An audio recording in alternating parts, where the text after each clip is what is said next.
কোটা সংস্কার আন্দোলন নিয়ে অনেক কিছু হচ্ছে। একটু কথা বলা যাক না? আচ্ছা, আমি আগেই বলি। আমি মুক্তিযোদ্ধার সন্তান না। মুক্তিযুদ্ধের সময় আমার বাবার বয়স কম থাকায় অনেক ছোট ছিলেন। এজন্য আমার বাবা মুক্তিযোদ্ধা করেন নাই।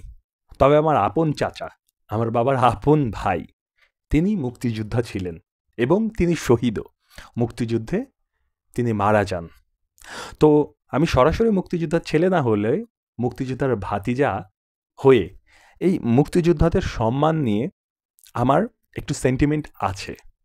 এই যে মুক্তিযোদ্ধা কোটা, এইটা যারা প্রকৃত মুক্তিযোদ্ধা তাদের জন্য অসম্মানজনক। আমি প্রমাণ করতেছি কি জন্য অসম্মানজনক। কোটা কাদের জন্য?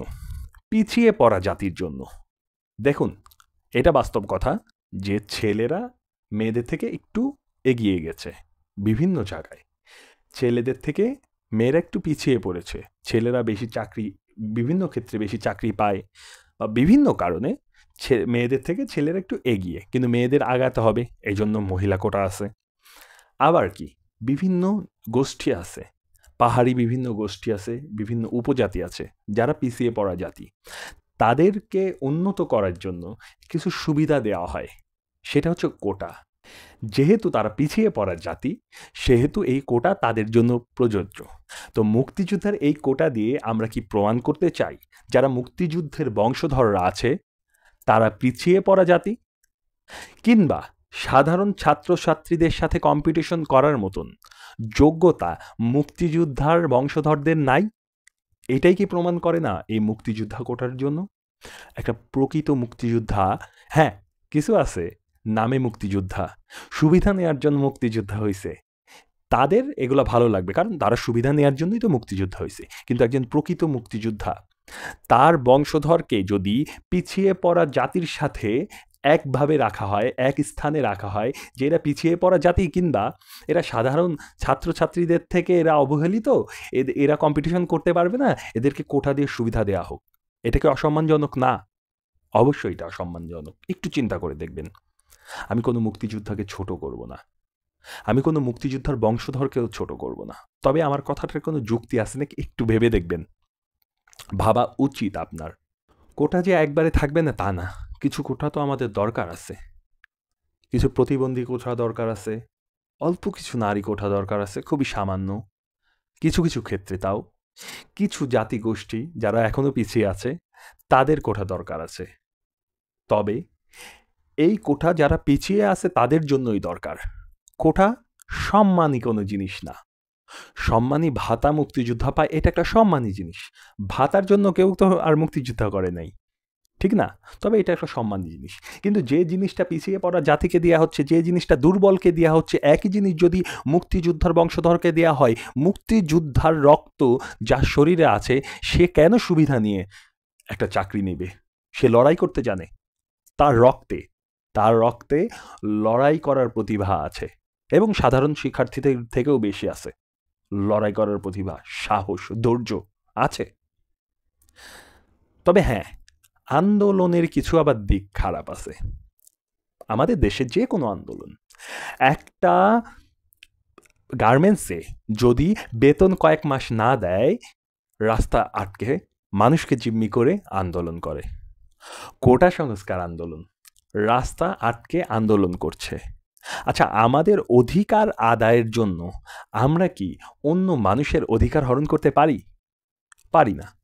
এক বছর কয়েক হাজার মানুষ, প্রতি বছর কয়েক হাজার মানুষ সরকারি চাকরি পায়।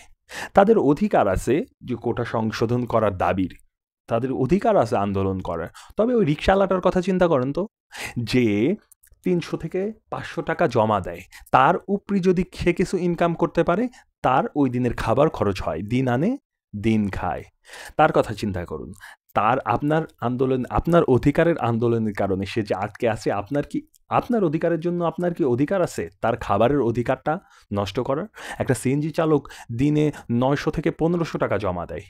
সে যদি সিএনজি না চালাতে পারে তাহলে কিভাবে সে জমার টাকা দিবে মালিককে? আর তারপরে সে কিভাবে তার ফ্যামিলি নিয়ে খাবে, তার বাচ্চা-কাচ্চা খাবে? একজন অসুস্থ মানুষ কিভাবে চিকিৎসা নিতে যাবে আপনি যদি রাস্তা আটকে বসেন? কত অধিকার একসাথে করলে একটা মানুষ যদি আপনার আন্দোলনের রাস্তা আটকা থাকার কারণে সে যদি মারা যায়, কতগুলো অধিকার একসাথে করে ওই মানুষটার জীবন ফেরত দিবেন? আন্দোলন করতে হবে। আন্দোলনের অনেক ওয়ে আছে। আন্দোলনের অনেক ওয়ে আছে। আন্দোলন কেন করতে হয়? একজন থেকে একটা জিনিস আদায় করতে হয়। ওই আদায়ের যে শক্তিটা, ওই শক্তিটা থাকে না, আপনি সাধারণ মানুষকে জিম্মি করে ওই শক্তিটা দেখান এবং আদায় করার চেষ্টা করেন। আদায় হোক না হোক সাধারণ মানুষ কিন্তু ভুক্তভোগী হয়। এই জিনিসটা আসলেও ঠিক না। নিজের অধিকার আদায়ের জন্য অন্য মানুষকে জিম্মি করা ঠিক না। আন্দোলনের অনেক ওয়ে আছে।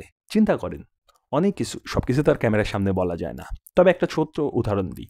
কিছু ছোট শক্তি আছে, ছোট্ট শক্তি, তারা ঐক্যবদ্ধ থাকে দেখে তাদের কাছে শক্তি, তাদের থেকে চাইতে হয়, তাদের থেকে দয়া নিতে হয়। তবে আমরা বিশাল শক্তি, কিন্তু আমরা ঐক্যবদ্ধ না। এই জন্য আমাদের এইসব জিম্মি করতে হয়, এসব রাস্তায় ঘাটে ব্লক করতে হয়, অনেক কিছু করতে হয়। এখন বলতে পারেন আন্দোলন তো একটা ঐক্যের প্রতীক। না, জিম্মি করা ঐক্যের প্রতীক না। মানুষের উপকার করেও ঐক্যবদ্ধ হওয়া যায়। মানুষকে বিপদ থেকে উদ্ধার করেও ঐক্যবদ্ধ হওয়া যায়। বিশেষ করে প্রথম জিনিস হচ্ছে ঐক্যবদ্ধ হওয়া।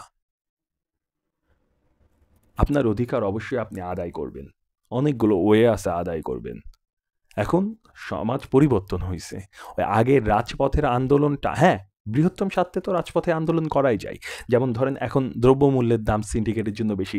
সিন্ডিকেটের জন্য সবাই ওই সিএনজি আলাও কষ্টে আছে, ওই রিক্সাওয়ালাও কষ্টে আছে। এইজন্য তাদেরকে কষ্ট দিয়ে এই আন্দোলন করতে পারেন, যে আন্দোলনে উপকার সবাই পাবে। তবে এই সরকারি চাকরির কোটার উপকার সবাই কিন্তু পাবে না। এইজন্য সবাইকে আপনি কষ্ট দিতে পারেন না। আপনার সাথে কিন্তু সবাই, ওই রিক্সাওয়ালাটাও ঐক্যমত, ওই সিএনজিওয়ালাটাও ঐক্যমত। আর আপনি কি করতেছেন? তাদের কষ্ট দিচ্ছেন। এইজন্য ২ দিকই ভাবতে হবে। আমি একদিক সাপোর্ট করব দেখে তাদের দোষ দেখব না, এইটা কিন্তু হবে না। আন্দোলন অনেকভাবে হওয়া সম্ভব। একটু চিন্তা করেন, আন্দোলন অনেকভাবে ইফেক্টিভ। এই আন্দোলন তো রিস্ক আছে না? মাইর খাওয়ার রিস্ক আছে, ধরপাকড়ের রিস্ক আছে, মারামারির রিস্ক আছে। এমন অনেক আন্দোলন আছে, রিস্ক খুবই কম, কিন্তু এগুলো থেকে ইফেক্টিভ বেশি। সেই আন্দোলনগুলো করতে হবে। হ্যাঁ, ওই আন্দোলন একটু লং হয়, একটু লং প্রসেস, সময় অনেক লাগে। তবে ওই আন্দোলনগুলো করতে হবে ঐক্যবদ্ধ হয়ে। মানুষকে কষ্ট দেয়া যাবে না। মানুষের হায় আফসোস নিয়ে নিজের কোন অধিকার নিয়ে আপনি সুখে থাকবেন?